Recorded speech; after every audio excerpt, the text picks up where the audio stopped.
Работи!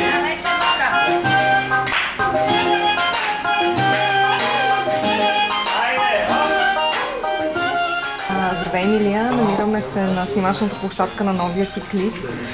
Кажи сега, кой ти дава двойно, на кого даваш тройно и обратното, така и не разбрахме. Да, много интересен текст на Данчето, една моя много близка приятелка.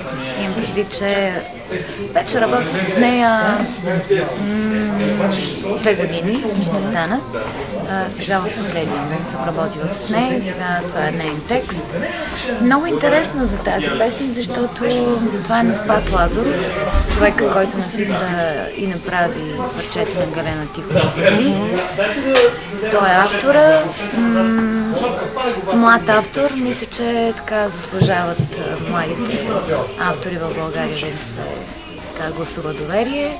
Те също гласуват доверие на нас. Много хубава, много сладка песничка. Не знам още... смисъл? Не е смисъл. Мислихме текста да бъде интересен, все пак да бъде малко по-различен. И не знам, така се получи просто. Няма, не е посветена на някой или нещо да искам да кажа на някой нещо чрез този текст. Не, в смисъл така се получи. Двойно, тройно. След ми идва всичко на